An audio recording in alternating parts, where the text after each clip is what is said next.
Kalau selingkuh itu pilihan, dia menyadari bahwa itu tuh salah.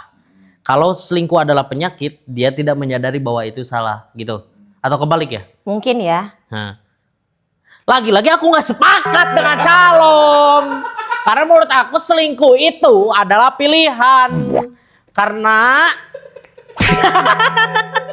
karena selingkuh itu dipilih gitu, Mbak. Mau milih yang jelek atau yang lebih cantik dari istrinya. Gak bisa.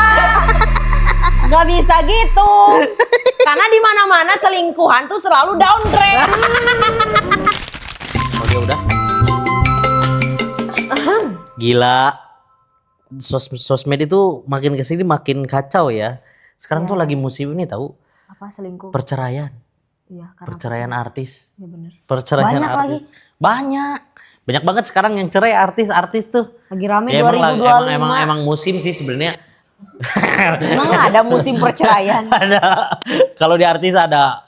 Nggak tahu ya, maksudnya mungkin karena sebenarnya cerai itu setiap bulan mungkin ada aja ya kasusnya, kalau kita main-main ke pengadilan gitu. Tapi karena mereka public figure. Karena mereka public figure akhirnya jadi sorotan.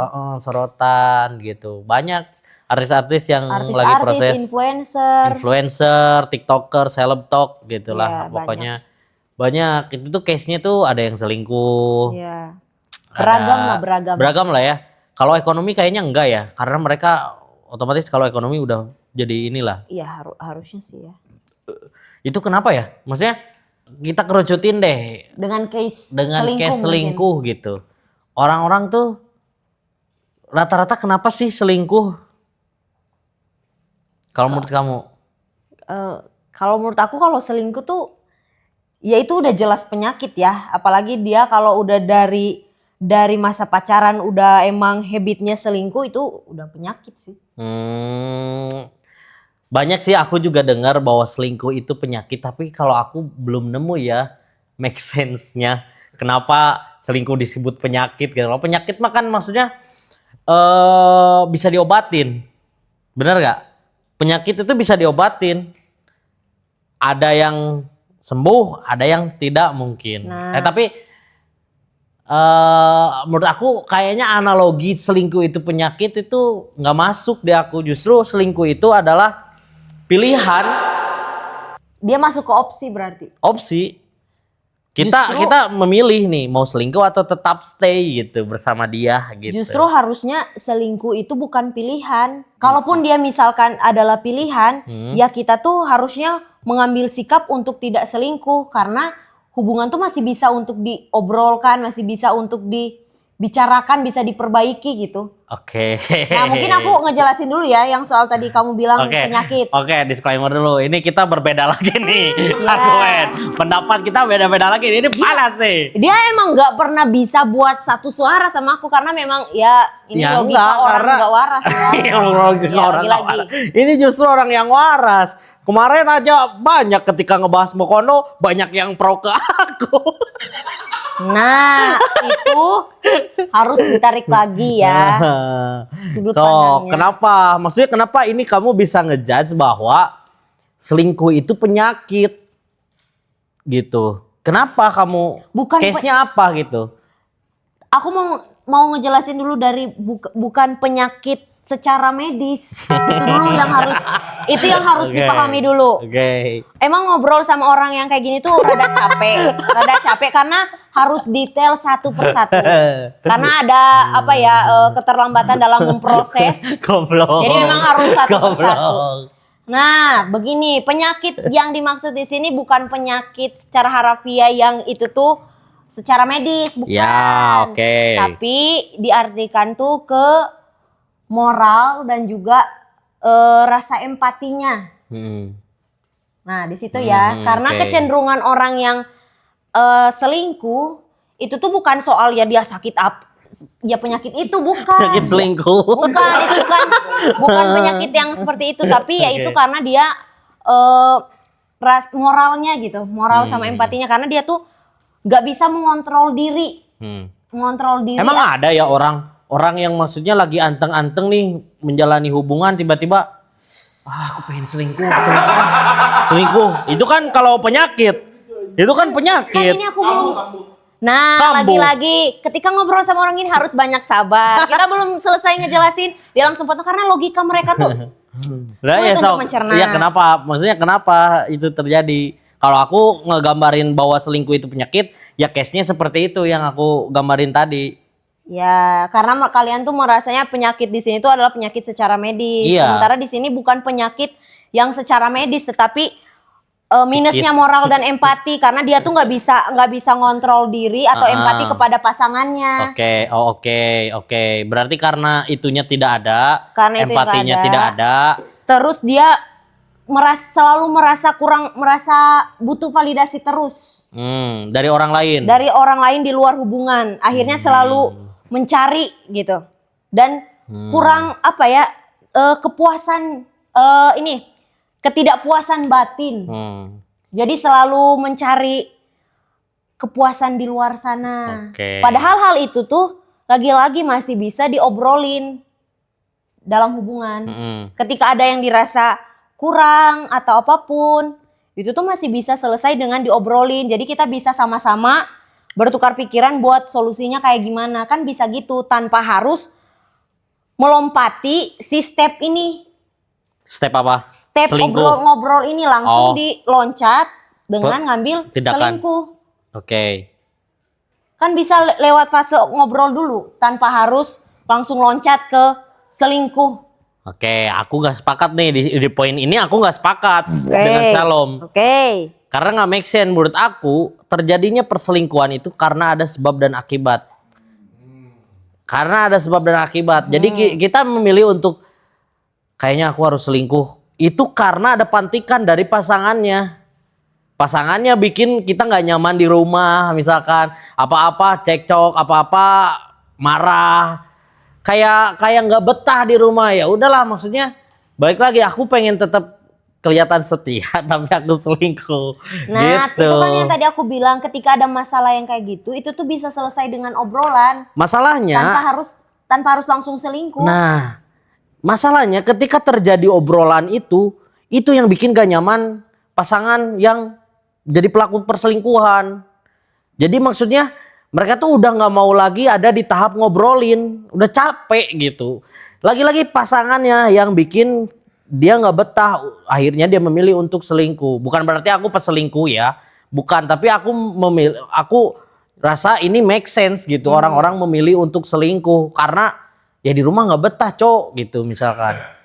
Dimarahin terus gitu. Misalkan kalau case-nya cowok. Kalau cewek selingkuh misalkan, ya si cowoknya karena misalkan nggak kerja, misalkan nggak punya duit, selingkuh aja yang lebih banyak duit, gitu. Nah. Jadi pilihan, menurut aku selingkuh itu pilihan, make sense-nya bukan penyakit. Gitu. Enggak lah. Justru apalagi kalau misalkan konteksnya udah dalam pernikahan itu udah bukan main-main lagi ya. Pernikahan tuh sangat sakral dan serius gitu. Ya. Bukan lagi masa pacaran yang kita bisa seenaknya buat putus, nyambung atau gimana gitu. Kalau ya kalau udah nikah, makanya kan jangan cepet-cepet nikah, apalagi karena ganteng atau cantik doang.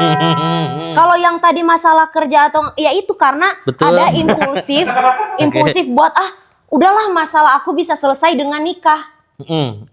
Banyak sih orang yang mikir, kayak gitu. ya udahlah nikah aja. Ya itu akhirnya bakal muncul banyak masalah yang itu tuh di luar dugaan gitu dan nggak tahu juga harus seperti apa dan nggak bisa langsung ngambil sikap buat selingkuh. Itu bukan solusi.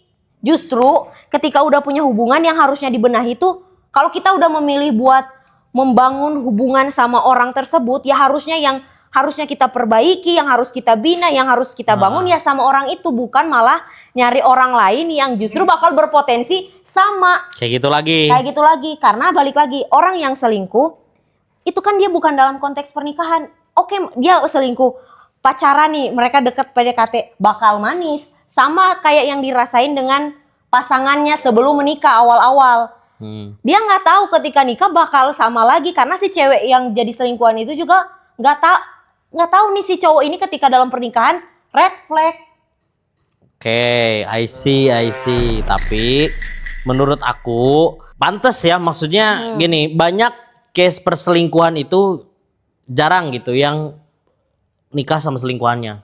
Ada tapi nggak begitu banyak ketimbang orang yang selingkuh teh hanya menjalani hubungan jalan aja gitu, tanpa nikah siri atau apa gitu, tanpa itu banyak.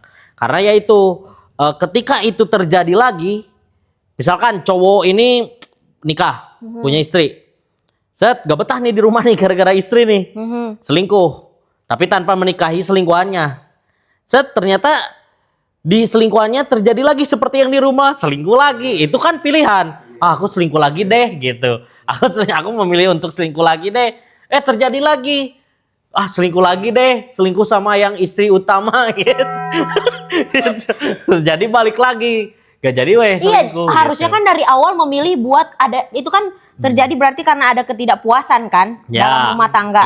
Nah itu bisa selesai dengan diobrolin. Kalau pengen ngerasain kenikmatan sama kayak awal-awal ngerasain dengan yang selingkuhan itu sebenarnya bisa selesai dengan ngobrol sama pasangan. Kita benahi nih apa yang bisa dibenahi. Masalahnya kalau misalkan case-nya udah terjadi perselingkuhan, itu persoalan yang udah besar menurut aku. Maksudnya adalah misal, kenapa si suami ini bisa selingkuh? Berarti tingkat ketidaknyamanan di rumahnya atau obrolan bersama istrinya itu sudah tidak bisa lagi diperbaiki. Dalam artian udah nggak betah, cowok. Akhirnya dia memilih untuk selingkuh gitu. Udah nggak bisa lagi diobrolin hal-hal yang sifatnya itu karena ya itu keras kepala gitu. Enggak.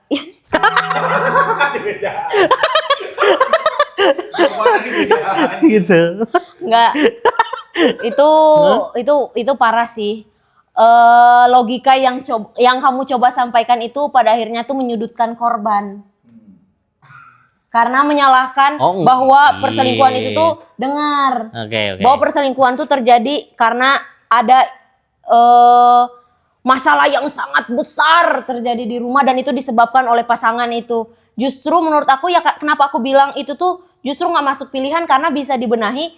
Karena nggak ada yang salah, maksudnya jangan sampai ya kalau misalkan ada salah satu yang ngerasa nggak puas atau ada yang miss dalam hal itu kan berumah tangga itu sama-sama belajar gitu, sama-sama belajar jadi istri, belajar jadi suami, jadi harusnya ya saling, jangan sampai ada salah satu yang dipojokkan karena merasa tidak puas dan malah memberikan mindset bahwa ini karena kamu yang aku tuh selingkuh gara-gara kamu.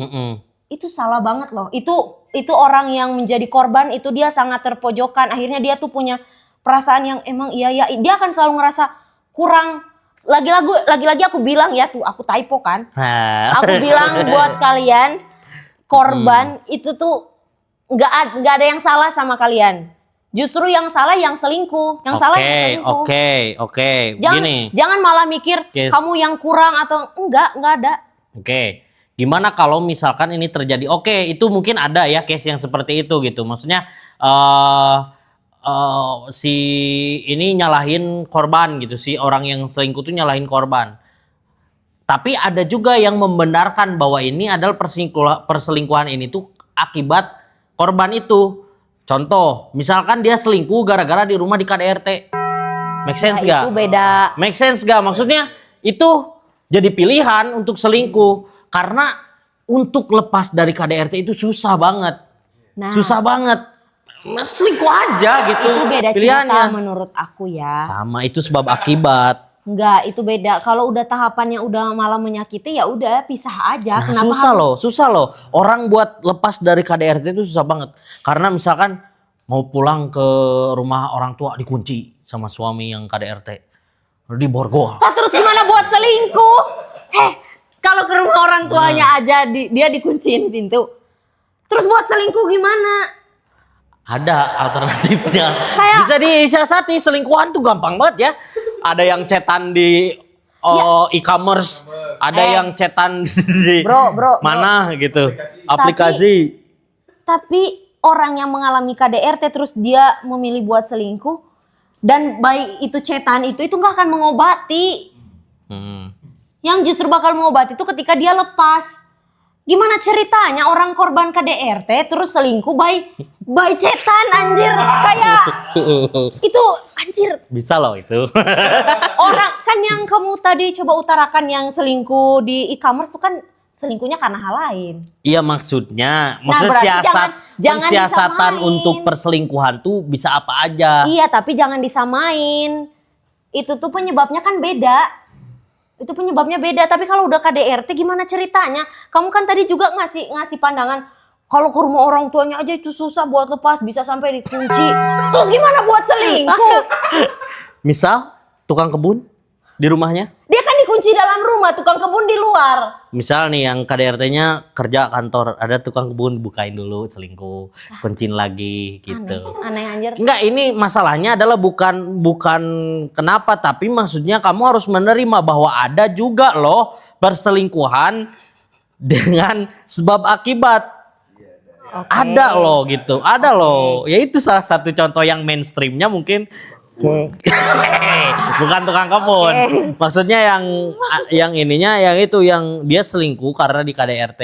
Itu make sense dan itu menurut aku bagus pilihannya. Kalau menurut aku kalau misalkan udah ngalamin KDRT solusinya bukan selingkuh tapi pisah aja. Udah. Bisa susah. Jangan Balik bawa lagi. ke logika kamu yang itu. Balik lagi itu susah loh banget untuk lepas dari jeratan KDRT itu. Banyak korban-korban gitu. Kenapa lebih make sense perselingkuhan itu adalah pilihan bukan penyakit? Karena yaitu kalau misalkan penyakit dia tuh akan susah gitu. Terapinya susah.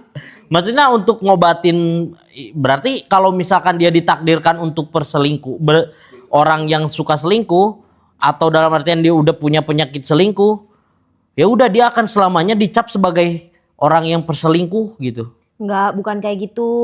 Lagi-lagi aku harus sabar ya menangani orang yang kayak gini. Nah, orang yang selingkuh dalam artian dia itu tuh udah jadi yang tadi aku bilang penyakit dan udah terus menerus. Dia tuh cenderung nggak sadar sama kesalahan dia itu. Makanya itu disebut penyakit yang harus dia sadari dan dia obati gitu. Kayak entah dia ke psikolog karena aku yakin itu tuh ada faktor pembentuk gitu. Faktor pembentuknya pasangannya. Make sense gak? Nah, cepet banget enggak, justru itu bisa jadi dari keluarga, lingkungan, trauma, itu bisa dari situ. Tapi karena dia punya pasangan yang baik yang bisa menerima, itu malah yang jadi korbannya, malah buat dilampiasin. Makanya orang yang punya habit selingkuh itu dia harus sadari, harus dia obati sebelum habit itu tuh malah merugikan diri dia sendiri dan juga orang-orang sekitar. Memakan korban. Gitu. Dia harus cepat buat sadar karena kecenderungan orang yang selingkuh tuh dia nggak sadar bahwa itu tuh dia penyakit. Padahal itu tuh udah berlangsung terus menerus gitu pola yang kayak gitu. Kalau perselingkuhan itu adalah pilihan itu nggak akan terjadi gitu. Maksudnya kalau perselingkuhan itu adalah salah satu pilihan mau selingkuh atau enggak, berarti itu tuh dalam keadaan sadar gitu. Ya nggak tahu, itu mah kan logika kamu, aku kan nggak milih. Kan buat aku selingkuh itu bukan pilihan. Gini, kalau kamu tadi ketika kamu ngomong bahwa selingkuh itu adalah penyakit yang harus disadari oleh dirinya gitu, yang harus disadari oleh dirinya dan harus diobati, artinya selingkuh itu udah jadi otomatis gitu. Banyak hal yang terjadi dalam perselingkuhan yang tidak disadari. Tapi kan selingkuh itu disadari penuh. Disadari untuk, oh iya aing selingkuh ya, aing punya suami nih di rumah misalkan. Orang selingkuh itu sadar, tidak dalam bentuk ketidaksadaran dan tidak dalam bentuk untuk hey sadar diri ini gitu. Ayo obat, kita berobat misalkan. Enggak. Tapi selingkuh itu melakukan perselingkuhan itu dalam keadaan sadar dan dia memilih untuk selingkuh. Oke, aku gitu. paham. Dia melakukan itu secara sadar, kesadaran penuh. Iya, untuk berselingkuh, memilih untuk selingkuh gitu. Tapi dia nggak sadar akan itu adalah kesalahan.